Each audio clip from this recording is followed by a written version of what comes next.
Perkenalkan, Siap. nama saya Agus Ramadan. Saya dari Universitas Kepala Parahyangan dengan jurusan Teknik Kimia. Eh, di sini kami mau akan wawancara mungkin tentang agama kita dan beberapa pertanyaan kasual tentang sehari-hari ataupun mungkin profesi Bapak sebagai ustaz. Mungkin Bapak boleh perkenalan dulu. Ya, terima kasih. Assalamualaikum warahmatullahi wabarakatuh. Saya Jena, kebetulan di sini sebagai imam masjid di sini.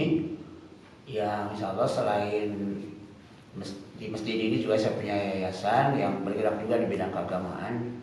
Yang alhamdulillah membina generasi-generasi lah. Alhamdulillah anak-anak juga banyak, dan bahkan juga ada sekolah formal yaitu Rodotul Atfal di yayasan kami. Cuman di sini tugas saya adalah sebagai imam dan ya bisa dibilang ustadznya masjid inilah gitu. Itu mungkin untuk di tempat umum saya juga berorganisasi. Alhamdulillah dipercaya di kecamatan sebagai ketua Dewan Masjid Indonesia. Alhamdulillah bidang masjid malah gitu, insya Allah paham lah gitu ya. Itu mungkin perkenalannya. Oke. Lanjut aja. Langsung kita pertanyaan ya Pak ya. Yang pertama itu sebenarnya apa sih alasan Bapak itu jadi seorang ustadz dan gimana cara mencapainya sampai di titik? Terima kasih. Sepertinya sama yang lain juga yang sekarang mungkin statusnya sebagai ustadz. Sebenarnya secara langsung cita-cita jadi ustadz itu nggak ada. Jadi ustadz itu bukan jabatan kan. Ustadz itu hanya amanah moral atau tugas moral dari seseorang yang memiliki ilmu agama yang tugasnya menyampaikan kepada masyarakat yang lebih banyak, orang awam lah gitu. Secara umum sebenarnya pengelompokan dalam agama itu atau kasta lah ya nggak ada sebenarnya. Jadi semuanya rata, semuanya sama. Jadi itu istilah saja untuk yang biasanya ada yang bilang ustadz kalau baru misalnya ngajar di masjid kecil gitu ya statusnya, atau misalnya baru mempunyai masjid gitu biasanya ustadz gitu ngajar anak-anak biasanya. Tapi itu bukan standarnya harus seperti itu. Terus ada yang namanya kiai. Biasanya kiai itu sudah memiliki pesantren besar gitu, makanya bilangnya juga kiai gitu. Apa saja sih amalan-amalan kita sebagai umat beragama Islam yang sering kita amalkan dalam kehidupan sehari-hari? Siap. Pondasi Islam itu 5, bahwa untuk menegakkan agama kita itu atau yang disebut kita dengan rukun Islam itu kan 5 ya. Bunyal Islam ala khamsin dalam bahasa Arabnya hadisnya, bahwa Islam itu ditegakkan atas 5 pondasi. Yang pertama adalah sholat, yang pertama adalah syahadat, kedua sholat, 3 zakat, 4 puasa, 5 naik haji. Dan itu merupakan pondasi Islam. Jadi Islam ini, orang yang mengaku agama Islam harus melakukan 5 hal itu. Karena tegaknya Islam itu dengan 5 hal itu. Itu pertama misalnya mengucapkan kalimat syahadat. Kedua mendirikan sholat. Ketiga menyampaikan atau memberikan zakat. 4 puasa, 5 naik haji. Itu yang harus dilaksanakan mau tidak mau. Ketika kemampuan itu ada maka harus dilaksanakan. Di dalam agama kita apa sih sebenarnya bahasanya bentuk moral dan siapa sebenarnya figur yang kita tiru, mungkin kita teladani akhlaknya dalam hidup kita sehari-hari? Tentu saja figur yang harus kita teladani adalah pembawa risalahnya, pembawa agamanya, Nabi Muhammad SAW, yang tanpa medsos followernya miliaran orang di seluruh dunia, tanpa alat canggih tapi pengikutnya miliaran orang di seluruh dunia. Dan itu adalah figur yang utama, Nabi Muhammad SAW, karena yang disampaikan oleh Allah dalam Al-Quran juga adalah laqad kana lakum fi Rasulillahi uswatun hasanah. Sungguh dalam diri Rasulullah SAW itu adalah ada suri teladan yang baik bagimu. Di dalam agama kita, Pak, agama Islam, mungkin ada beberapa simbol-simbol khusus seperti kubah misalnya, atau lambang Rasulullah SAW, mungkin Allah Subhanahu Wa Taala, mungkin bisa Bapak jelaskan. Kalau di sini mungkin tidak terlalu banyak simbol ya yang dipasang ya, paling hanya ini aja di depan. Kalau ini mah kan di hampir semua tempat ibadah juga ada ya. Ada mihrab kan, ada tempat di depan, terus ada tempat menyampaikan khutbah gitu kan. Biasanya memang di masjid ada lafaz Allah sama Muhammad di kiri dan di kanannya. Kalau sekarang ini di sini mungkin nggak ada. Jadi memang ada simbol-simbol yang misalnya ya paling sering kita jumpai mah ya kubah lah gitu kan. Bahkan dari kejauhan juga tahu bahwa oh di sana ada masjid gitu kan. Oh di sana ada musola gitu. Karena biasanya ada kubah gitu ya, tempat atau menunjukkan bahwa di sana ada masjid. Kalau simbol kita umat Islam yang paling utama ya biasanya Ka'bah kan, karena kita punya tempat yang kiblat kita itu ke sana gitu, dari seluruh dunia ya. Jadi simbol utama kita ya adalah Ka'bah. Kemudian di masjid-masjid biasanya ada kubah yang biasanya jadi hampir semua tapi ada lah ya kubah mah. Jangankan di masjid besar atau di masjid agung misalnya, di musola-musola pun kubah itu selalu ditunjukkan ada untuk menunjukkan bahwa itu adalah tempat beribadahnya umat Islam gitu ya biasanya.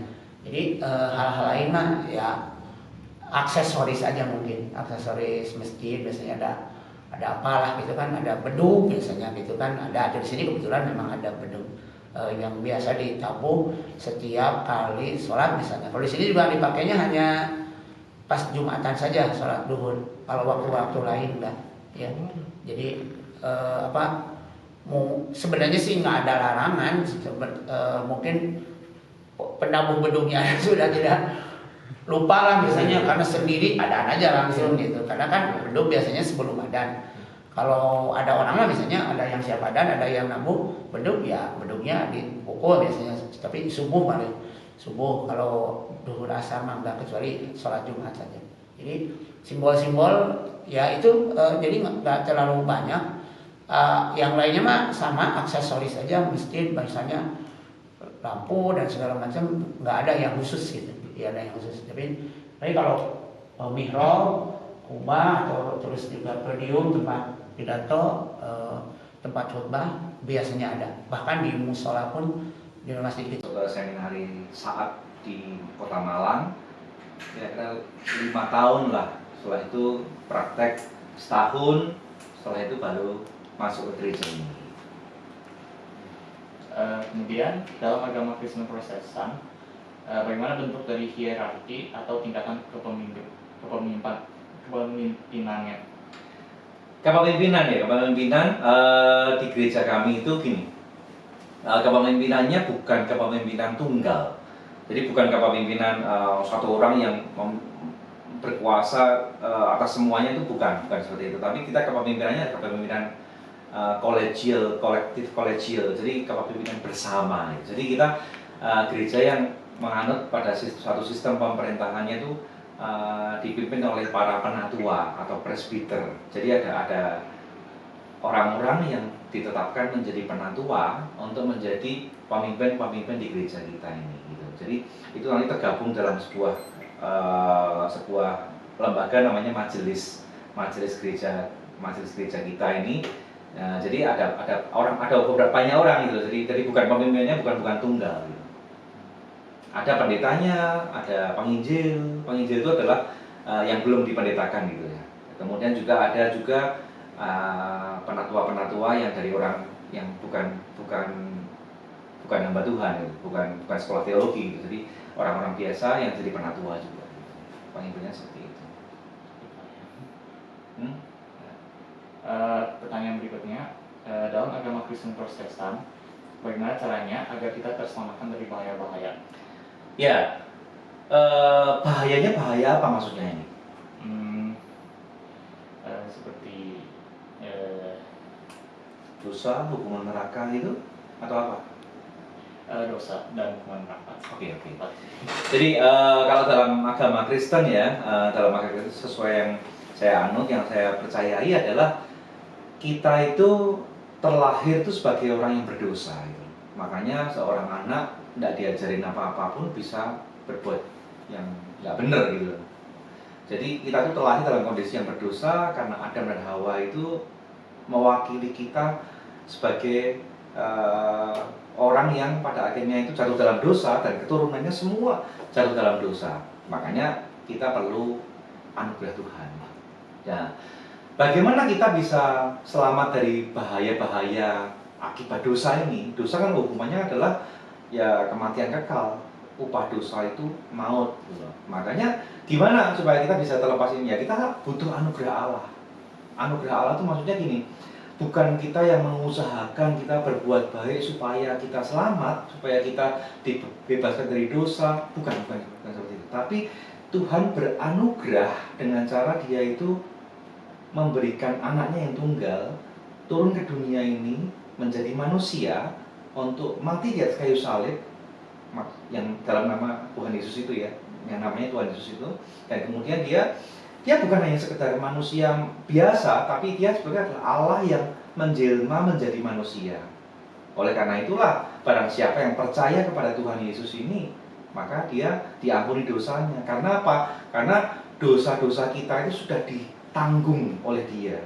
Harusnya siapa yang dihukum? Harusnya siapa yang mati? Kita dihukum di neraka. Tetapi karena kita percaya pada Tuhan Yesus, maka hukuman yang harusnya ditimpakan kepada kita itu sudah ditanggung oleh Dia dengan Dia mati di kayu salib.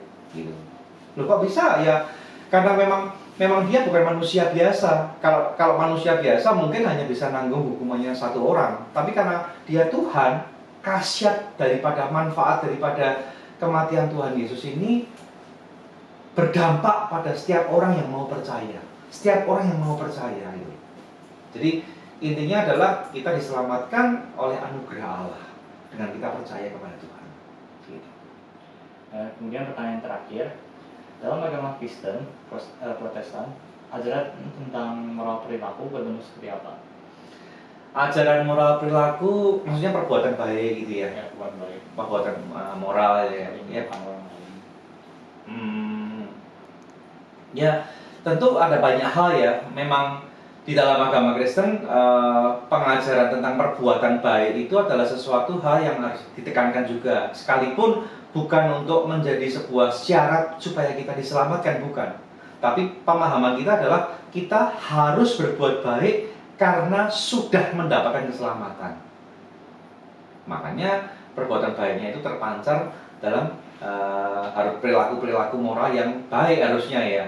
Setiap orang memiliki satu karakter yang orang yang sudah mengaku percaya Tuhan, orang sudah mengaku diri pengikut Tuhan Yesus, pengikut Kristus, makanya namanya Kristen kan ya, pengikut Kristus kan ya. Jadi itu kita harus melakukan hal-hal yang dilakukan oleh Kristus itu loh. Mengasihi, menolong, menjadi berkat ya istilahnya, menolong orang yang kesusahan, semacam itu. Mungkin apa lagi yang ditanyakan ya? Sebagai sebuah bentala. Oh, ya tentu ada tentu kalau standar moralnya berarti memang tentu kita berdasarkan pada Alkitab ya. Jadi segala perbuatan baik itu standarnya Alkitab gitu. Jadi dikatakan baik itu adalah yang baik menurut Alkitab gitu. Jadi kalau tadi Daniel menyebutkan 10 perintah Allah, betul. Tentu 10 perintah Allah itu menjadi pagar yang menolong kita untuk kita bisa berlaku dengan baik dalam kehidupan ini. Terima kasih Pak Helmi telah membantu dalam wawancara kami. Sama-sama, Tuhan berkati. Ya. Semangat Daniel ya. Nah,